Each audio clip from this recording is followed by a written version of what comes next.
யோசிச்சு பாருங்க, உங்க வாழ்க்கையில உங்களுடைய மிகப்பெரிய பலமே உங்களுக்கு எதிரா திரும்பினா எப்படி இருக்கும்? இன்னைக்கு நாம பார்க்க போற கதையில வர்ற ஒருத்தருக்கு அப்படிதான் ஆச்சு. அவர் பார்த்த ஒரு விஷயம், அதாவது அளவுக்கு அதிகமா பார்த்ததால ஒரு பெரிய விலையே கொடுக்க வேண்டியிருந்தது. சரி, ஒரு அற்புதம், ஒரு மிராக்கிள் உங்கள ஒரு பெரிய சிக்கல்ல மாட்டி விட்டா என்ன செய்வீங்க? நம்பவே முடியாத ஒரு நல்லது நடக்குது, ஆனா அதை கொண்டாடுறதுக்கு பதிலா அதுவே உங்களுக்கு ஒரு பெரிய தலைவலியா மாறிடுது. இதுதான் இந்த கதையோட மையப்புள்ளியே. இந்த கதை எங்க தொடங்குதுன்னா, பெருவியிலேயே பார்வையில்லாத ஒரு மனுஷங்கிட்ட இருந்துதான். அவரை பார்த்து இயேசுவோட சீடர்கள் ஒரு ரொம்ப சிம்பிளான கேள்வி கேட்கறாங்க. ஆனா அதுக்கு கிடைச்ச பதில் இருக்கே, அது ரொம்பவே அசாதாரணமா இருந்து மொத்த கதையுமே மாத்தி போட்டுடுச்சு.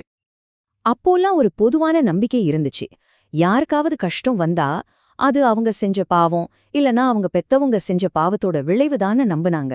அதனாலதான் சீடர்கள் உடனே கேட்டாங்க, சரி, இவன் குருடனா பொறந்ததுக்கு யாரு காரணம்? இவனா இல்ல இவனோட அப்பா அம்மாவா? ஆனா இயேசு கொடுத்த பதில் எல்லாரையும் அப்படியே ஆச்சரியப்பட வச்சுது. அவர் அந்த பழைய நம்பிக்கையை அப்படியே தலைகீழா புரட்டி போட்டாரு. அவர் சொன்னாரு, இது இவன் செஞ்ச பாவமும் இல்ல, இவன் பெத்தவங்க செஞ்ச பாவமும் இல்ல. கடவுளோட செயல்கள் இவன் மூலமா வெளிப்படணும்னு தான் இப்படி நடந்திருக்குன்னு சொன்னாரு. யோசிச்சு பாருங்க, இது எவ்வளவு பெரிய புரட்சிகரமான ஒரு புது பார்வை இல்லையா? இயேசு என்ன பண்ணாருன்னா, கொஞ்சம் சேற்றை எடுத்து அத அந்த மனிதனோட கண்கள்ல பூசி அவனை குணப்படுத்திட்டாரு. இங்க பிரச்சனை அந்த வைத்திய முறையில இல்ல. பிரச்சனை என்னன்னா, அவர் இத செஞ்ச நாள் ஓய்வு நாள். அதாவது யூதர்களோட புனிதமான ஓய்வு நாள். அன்னிக்கு இந்த மாதிரி வேலை செய்யறது அவங்களோட மத சட்டப்படி தப்பு. ஒரு அற்புதம் நடந்தா நம்ம என்ன பண்ணுவோம்? கொண்டாடுவோம் இல்லையா? ஆனா இங்க அப்படி நடக்கல.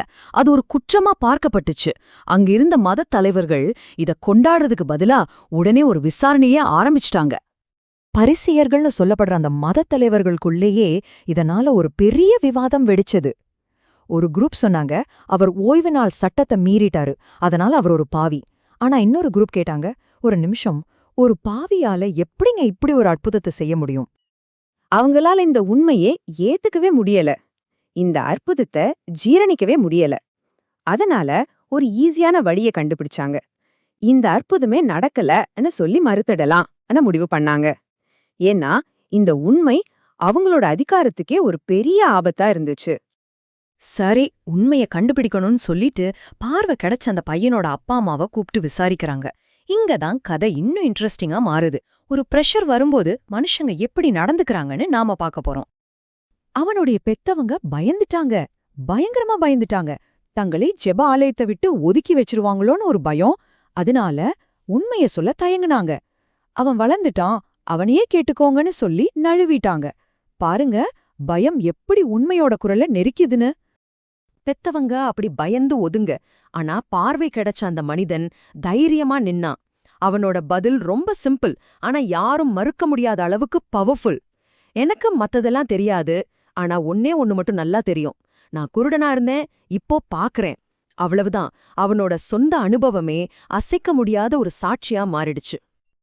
அந்த மனிதன் அவனோட அனுபவத்துல உறுதியா நிக்க நிக்க மதத் தலைவர்களோட கோபம் அதிகமாயிட்டே போச்சு. இது வெறும் விசாரணைங்கிற கட்டத்தை தாண்டி ஒரு நேரடியான மோதலா மாறிடுச்சு. அந்த மனித யூஸ் பண்ண லாஜிக் இருக்கே, செம்ம சிம்பிள் ஆனா ரொம்ப பவர்ஃபுல். அவன் சொன்னா, பாருங்க, கடவுள் பாவிங்க சொல்றத கேட்க மாட்டாருன்னு நமக்கு தெரியும். ஆனா இவரோ அற்புதம் செய்றாரு. அப்போ இவர் எப்படி பாவிலா இருக்க முடியும்?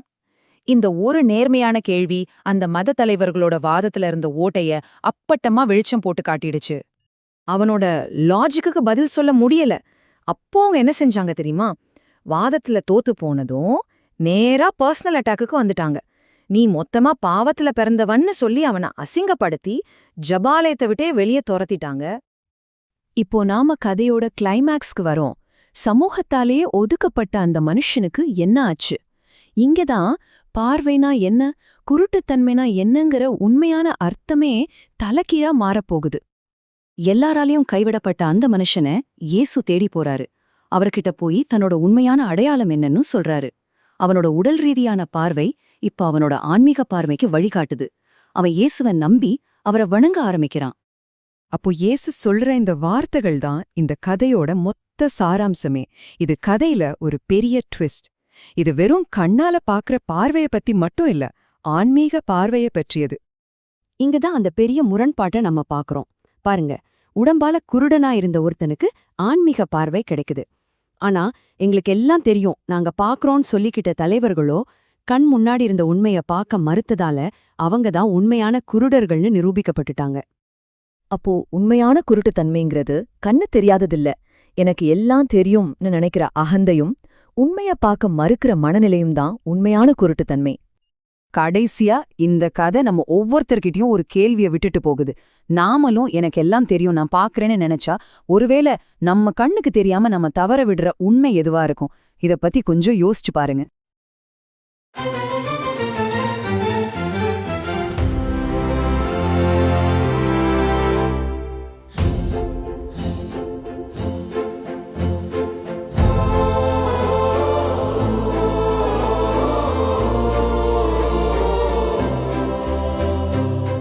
பிறந்த நாள் முதல் கண் காணா மனிதன் மண்ணில் உட்கார்ந்து உதவி கேட்டான். யார் பாவம் செய்தார் என்று கேட்டார் மக்கள். இயேசு சொன்னார், தேவனின் செயல். கண் திறந்த இயேசுவே, இருள் நீக்கிய இயேசுவே, கண் திறந்த இயேசுவே, உலகின் ஒளி நீரே. கண் திறந்த இயேசுவே, என் வாழ்வை மாற்றி நீரே. கண் திறந்த இயேசுவே, நான் காண்கிறேன், நான் நம்புகிறேன். மண்ணை எடுத்து கண்ணில் தடவி சிலோவாம் போ என்று சொன்னீரே. தண்ணீரில் கழுவி ஒளி கண்ட நேரம் அதிர்ந்தது உலகம், மகிழ்ந்தது மனம். கண் திறந்த இயேசுவே, இருள் நீக்கிய இயேசுவே, கண் திறந்த இயேசுவே, உலகின் ஒளி நீரே.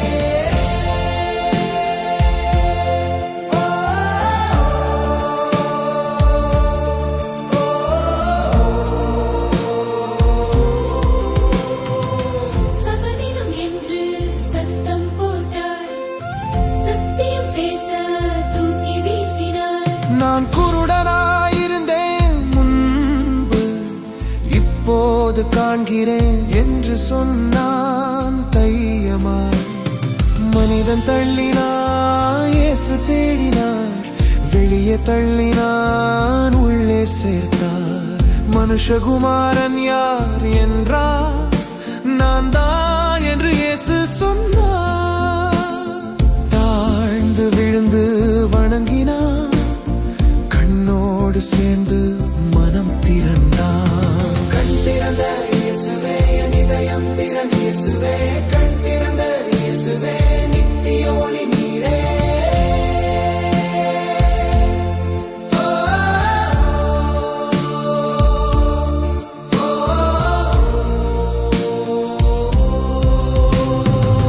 குருடர் காண்கிறார், அகந்தை விழுகிறது. இயேசுவே, இயேசுவே, நீர்தான் என் ஒளியே.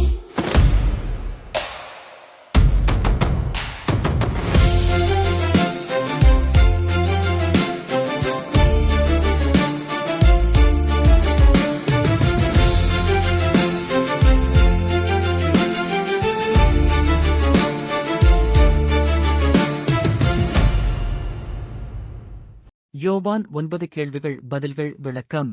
இயேசுவின்படி அந்த மனிதன் ஏன் பிறவியிலேயே பார்வையற்றவனாகப் பிறந்தான்?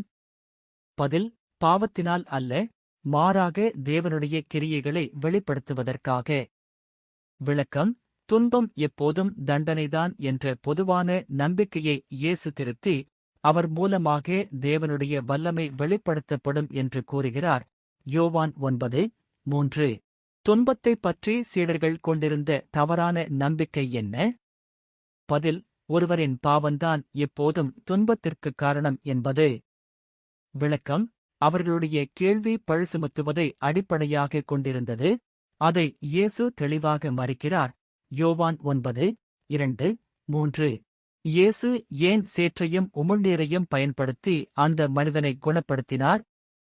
பதில்: தெய்வீக அதிகாரத்தை வெளிப்படுத்தவும் விசுவாசத்தை தூண்டவும். விளக்கம்: அந்த முறை ஏதோ மந்திரம் போன்றது அல்ல, அது இயேசுவை தேவனால் அனுப்பப்பட்டவர் என்று சுட்டிக்காட்டியது. யோவான் 9:6-7. ஏன் இந்த குணப்படுத்துதல் ஓய்வு நாளில் செய்யப்பட்டது? பதில்: கடுமையான மத விதிகளை சவால் செய்வதற்காக. விளக்கம்: பாரம்பரியங்களை விட கருணைதான் முக்கியம் என்பதை இயேசு காட்டுகிறார். யோவான் 9:14. பரிசேயர்கள் ஏன் இயேசுவின் விஷயத்தில் பிளவுபட்டிருந்தனர்? பதில்: சிலர் சட்டத்தை மீறியதில் கவனம் செலுத்தினர், மற்றவர்கள் அற்புதத்தில் கவனம் செலுத்தினர். விளக்கம்: ஓய்வு நாளில் குணப்படுத்தியது கருத்து வேறுபாட்டை ஏற்படுத்தியது. யோவான் 9:16. பரிசேயர்கள் ஏன் அந்த அற்புதத்தை சந்தேகித்தனர்? பதில்: அது அவர்களுடைய அதிகாரத்திற்கு அச்சுறுத்தலாக இருந்ததால். விளக்கம்: அவர்கள் குணப்படுத்துதலை கொண்டாடுவதற்கு பதிலாக அந்த மனிதனின் பிறவி குருட்டுத்தன்மையை கேள்விக்குள்ளாக்கினர். யோவான் 9:18. பெற்றோர் ஏன் வெளிப்படையாக பேசப் பயந்தனர்? பதில்: ஜெப ஆலயத்திலிருந்து வெளியேற்றப்படுவோம் என்ற பயம். விளக்கம்: இயேசுவை ஆதரிக்கும் எவரையும் தண்டிப்பது என்று யூதத் தலைவர்கள் ஏற்கனவே முடிவு செய்திருந்தனர். யோவான் 9:22. பெற்றோரின் பதில் பயத்தைப் பற்றி என்ன வெளிப்படுத்துகிறது? பதில்: பயம் உண்மையை மௌனமாக்கிவிடும். விளக்கம்: தங்களை பாதுகாத்துக் கொள்ள அவர்கள் பதிலளிப்பதைத் தவிர்த்தனர். யோவான் 9:23. குணமடைந்த மனிதன் எப்படி தைரியத்தைக் காட்டினான்? பதில்: அவன் தைரியமாக உண்மையைச் சொன்னான். விளக்கம்: அழுத்தங்கள் இருந்தபோதிலும் அவன் நேர்மையாக சாட்சி சொன்னான். யோவான் 9:25. அந்த மனிதன் அறிவித்த சக்தி வாய்ந்த உண்மை என்ன? பதில்: நான் குருடனாயிருந்தேன், இப்பொழுது பார்க்கிறேன். விளக்கம்: தனிப்பட்ட அனுபவம் மறுக்க முடியாத சான்றாக மாறியது. யோவான் 9:25. பரிசேயர்கள் ஏன் குணமடைந்த மனிதனை அவமானப்படுத்தினர்? பதில்: ஏனென்றால் அவர்கள் வாதத்தில் தோற்றுவிட்டார்கள். விளக்கம்: அவர்கள் நியாயமாக பேசுவதற்குப் பதிலாக அவருடைய குணநலன்களைத் தாக்கினார்கள். யோவான் 9:28-29. அந்த மனிதன் பயன்படுத்திய தர்க்கரீதியான வாதம் என்ன? பதில்: அற்புதங்களைச் செய்யும் ஒரு பாவிக்கு தேவன் செவி கொடுக்க மாட்டார். விளக்கம்: அவருடைய வாதம் அவர்களுடைய முரண்பாட்டை வெளிப்படுத்தியது. யோவான் 9:31-33 வரை. அந்த மனிதன் ஏன் வெளியேற்றப்பட்டான்? பதில்: அவன் மதப்பெருமையை சவால் செய்யும் உண்மையைச் சொன்னான். விளக்கம்: அதிகாரம் உண்மையை ஏற்றுக்கொள்வதற்குப் பதிலாக அதை நிராகரித்தது. யோவான் 9:34. அதன் பிறகு இயேசு ஏன் அந்த மனிதனைத் தேடினார்? பதில்: தன்னை அவனுக்கு தனிப்பட்ட முறையில் வெளிப்படுத்த. விளக்கம்: சமூகத்தால் புறக்கணிக்கப்பட்டவர்களை இயேசு கவனிக்கிறார். யோவான் 9:35. மனுஷகுமாரன் யார்? பதில்: இயேசுவே. விளக்கம்: இயேசு தனது உண்மையான அடையாளத்தை அந்த மனிதனுக்கு வெளிப்படுத்துகிறார். யோவான் 9:37. அந்த மனிதன் இயேசுவுக்கு எப்படி பதிலளித்தான்? பதில்: அவன் அவரை விசுவாசித்து வணங்கினான். விளக்கம்: சரீர சுகம் ஆவிக்குரிய பார்வையைக் கொடுத்தது. யோவான் 9:38. குருடர்கள் பார்ப்பார்கள் என்று இயேசு சொல்வதன் அர்த்தம் என்ன? பதில்: ஆவிக்குரிய ரீதியில் குருடர்களாக இருப்பவர்கள் உண்மையை ஏற்றுக்கொள்வார்கள். விளக்கம்: இயேசு பார்வைத் திறனைப் பற்றி மட்டுமல்ல, ஆவிக்குரிய விழிப்புணர்வையும் பற்றி பேசுகிறார். யோவான் 9:39. இந்த அதிகாரத்தில் உண்மையான குருடர்கள் யார்? பதில்: பரிசேயர்கள். விளக்கம்: தாங்கள் பார்ப்பதாக கூறிக்கொண்டாலும் அவர்கள் உண்மையை நிராகரித்ததால் ஆவிக்குரிய ரீதியில் குருடர்களானார்கள். யோவான் 9:40-41. யோவான் 9 சுருக்கம். யோவான் 9 அதிகாரம் துன்பம் எப்போதும் பாவத்தால் ஏற்படுவதில்லை என்பதைக் காட்டுகிறது. தேவனுடைய வல்லமையை வெளிப்படுத்த இயேசு பிறவிக் குருடனாக இருந்து ஒரு மனிதனை குணப்படுத்துகிறார். மதத் தலைவர்கள் இரக்கத்திற்கு பதிலாக விதிகள் மீது கவனம் செலுத்தி உண்மையை நிராகரிக்கிறார்கள். குணமடைந்த மனிதன் விசுவாசத்திலும் தைரியத்திலும் வளர்கிறான்.